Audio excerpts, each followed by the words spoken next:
這就是台灣本土栽種的日本大蔥，今天就用它來做一碗細緻優雅的大蔥濃湯。歡迎收看克里斯餐桌子 Chris。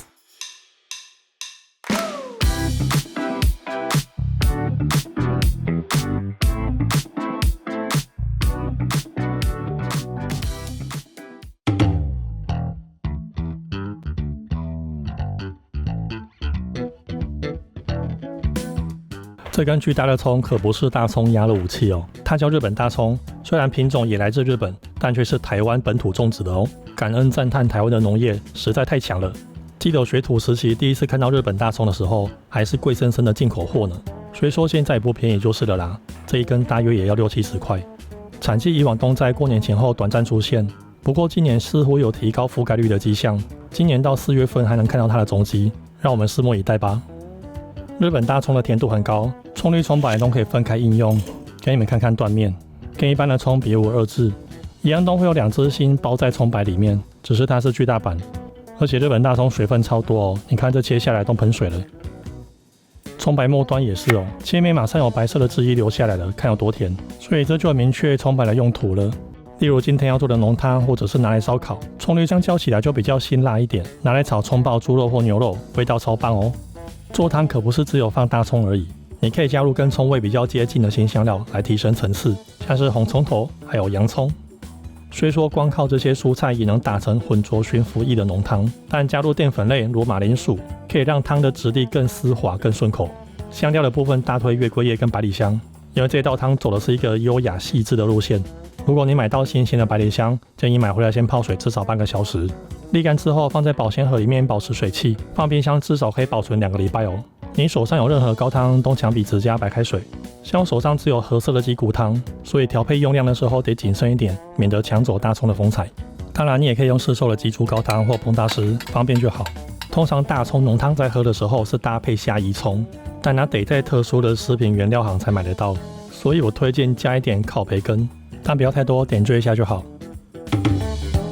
準備洋蔥半顆，切成長寬約1節拇指大小就好。用來蒸稠的馬鈴薯得依個人喜好，但你不知道要下多少的話，這邊教你一個偷吃步。來，把馬鈴薯預先煮好，這樣你就可以一邊打一邊加，觀察濃度，控制濃稠度就不會失手啦。而且品種不拘哦。雖然說馬鈴薯可以帶皮吃，但你做湯的時候可以考慮賣相，決定要不要剝皮。接着把馬鈴薯切小塊，就可以有效的控制分量啦。好了，蒜頭不用太多哦，這邊大約20公克而已。紅蔥頭切成約1公分左右的顆粒狀，目的只要好炒透就好了。切太薄可能容易炒焦，產生過多的梅納反應會影響湯的整體味道。好了，辛香料部分就緒了，接下來是主角大蔥。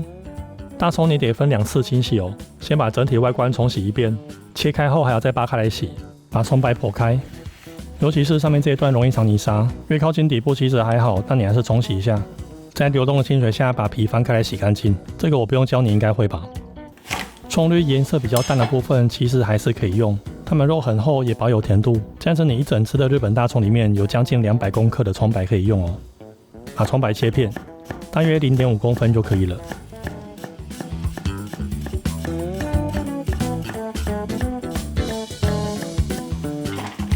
好了，需要切的食材只有這些。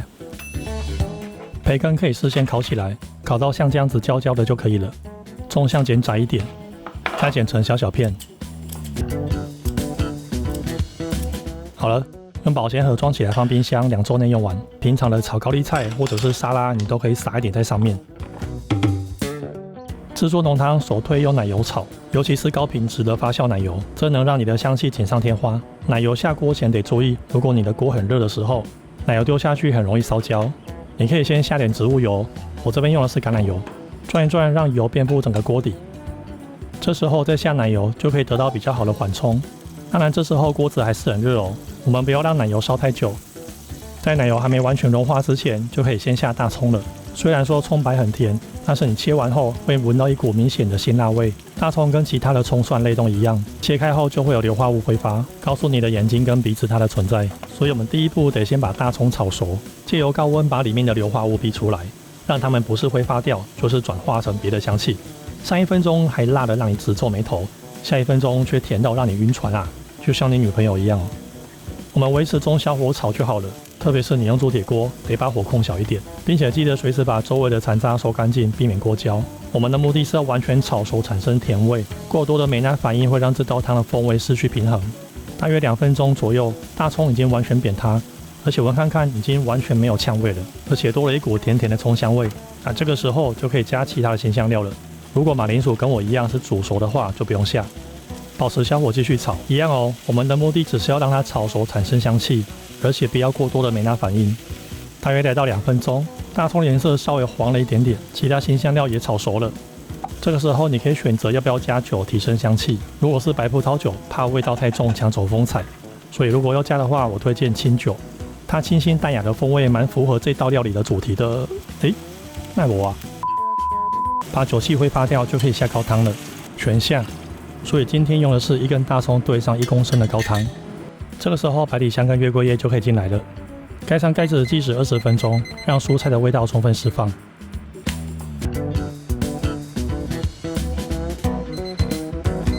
時間到，這時就可以加馬鈴薯進來了，不用煮沒關係，讓它復熱就好。這邊加了大約50公克，把月桂葉撈出來。至於百里香，如果是嫩莖的部分可以保留，木質的部分丟掉，這樣子打在一起會帶有一點百里香的顆粒。好啦，準備就緒，關火，把它們打成濃湯。如果你有手持調理棒，就這樣子直接插進去打就好。如果沒有的話，就稍微放涼一點，再用調理機打。先針對有馬鈴薯的部分各個擊破，慢慢的流動速度會越來越快，浮在表面的奶油也會融合在一起，直到像這樣子。插在正中間能順暢運轉，而且沒有雜音，就代表食材被你打得很均勻了。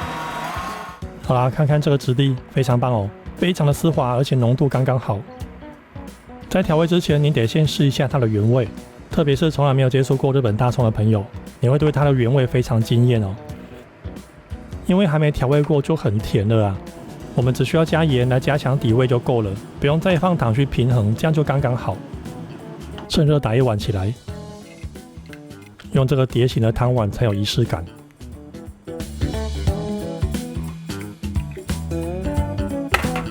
最後在表面滴一點冷壓初榨橄欖油，再來點培根。